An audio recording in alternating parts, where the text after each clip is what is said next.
प्रणाम गुरुदेव। हाँ जी, प्रणाम, बोलिए। मैं ये पूछना चाहती थी कि जैसे पहले कोई भी इच्छा थी, है ना? अभी तो इच्छाएँ बहुत कम हो गई हैं। जो हो रहा है, अच्छा हो रहा है ऐसा लगता है और जो ईश्वर हुँ, कर रहे हैं सिर्फ़ वही अच्छा है हमारे लिए। लेकिन पहले जो कुछ सीखने की तमन्ना थी, जैसे लगता था कि मैं क्या बोलूँ कि कोई भी चीज़ जैसे मैंने पहले इच्छाएँ करी थी ना कि मुझे ये भी सीखनी है, मुझे ये हुँ, चाहिए या हुँ, संजीवनी ऊर्जा क्या है या शांभवी मुद्रा क्या है? तो पहले ऐसा लगता था इस काश मैं इस गुरु से जुड़ती, इससे जुड़ती, जो कि अभी का नहीं 2003, 2004 उस समय की मैं बता रही हूँ। उस समय से ऐसा लगता हुँ, था कि मैं इनसे हुँ, हुँ, जुड़ती। और हुँ, अब देखती हूँ अचानक से चीज़ें ऐसी हुई है कि किसी का फ़ोन आता है, ये देखो हुँ, ये गुरु जो है शांभवी मुद्रा करवा रहे हैं, करनी है हुँ, तो हुँ, आप जुड़ जाओ, है ना?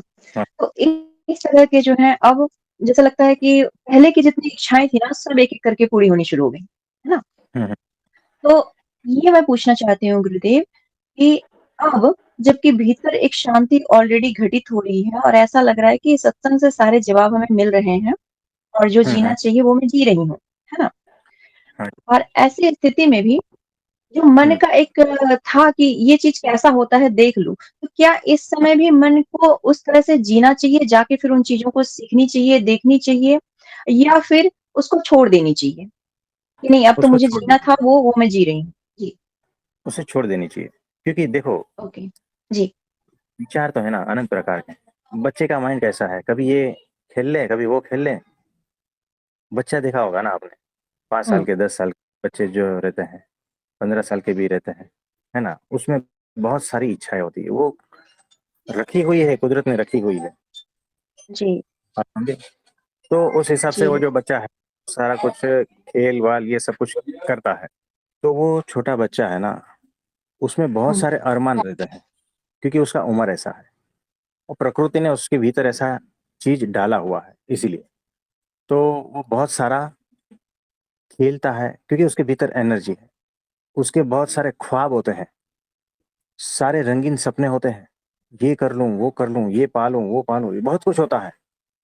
जैसे-जैसे उम्र होती जाती है, जब तक प्रकृति को उससे कुछ काम लेना है, तब तक ये सारे ख्वाब रखेंगे उसमें।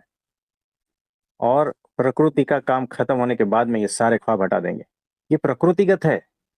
नहीं मुझे वो करना है, वो करना है, ये सारा कुछ जो कुछ करना है ना, वो प्रकृति का हिस्सा है। और ये अभी जो चला गया है ना, वो भी प्रकृति का हिस्सा है। इसका मतलब ये नहीं है कि आप अध्यात्म में हो। याद रखना, ये अध्यात्म की वजह से चला गया है, समझदारी की वजह से चला गया है, ऐसा नहीं है। ये समझदारी की वजह से इच्छा नहीं हो रही, ऐसा नहीं है। ये प्रकृति का खेल है, उसी में ही आप लिप्त हो, इतना समझना।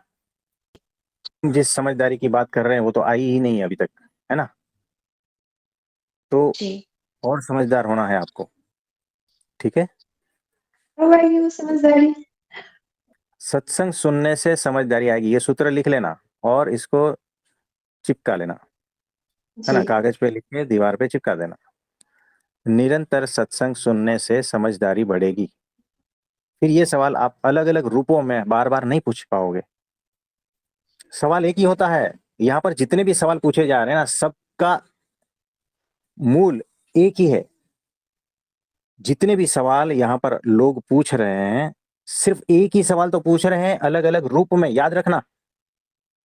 और हम भी जो है ना, अलग-अलग रूप में वही सवालों के आंसर दे रहे हैं, अलग-अलग रूप में।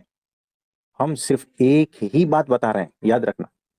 बरसों से एक ही बात बता रहे हैं, लेकिन अलग-अलग रूप में बता रहे हैं, अलग-अलग ढंग से बता रहे हैं, क्योंकि हमारे सामने सवाल अलग ढंग से आता है। पूछने वाले 100 है ना, तो भी सवाल तो एक ही है, मूल सवाल। एक ही व्यक्ति अगर 100 बार भी पूछता है ना, तो भी मूल में सवाल एक ही है, वो हम नहीं बताएंगे।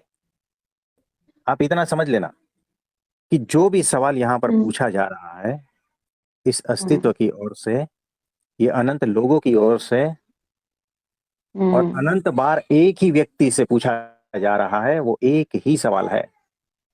यानी इस अस्तित्व का सवाल एक ही है, अनंत लोगों का सवाल एक है, और एक ही व्यक्ति का अनंत सवाल भी एक ही है। ये तीनों एक है, याद रख। और अनंत ढंग से हम जो बता रहे हैं ना, वो भी एक ही है।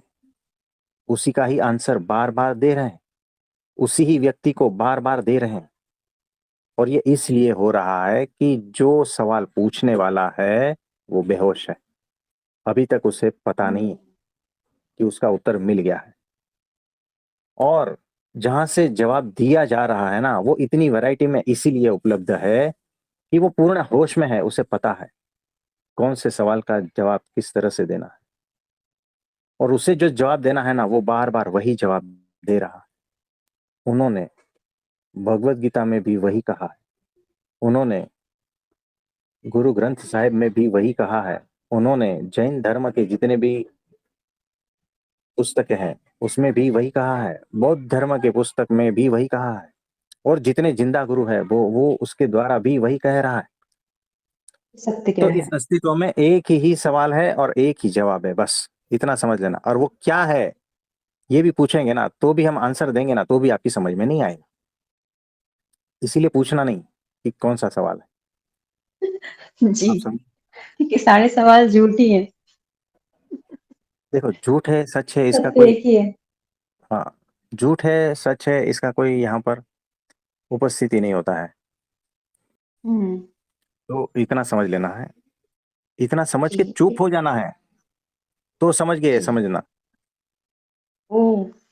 और इतना जी, समझ इतना सुन के अगर चुप नहीं हो और 10 सवाल और उठ रहे हैं ना, समझना बेहोश में हो, है ना। तो ठीक है। जी, गुरुदेव प्रणाम। प्रेम हाँ प्रणाम, जी। बहुत सारा धन्यवाद। हाँ जी, तो आज के लिए इतना ठीक है।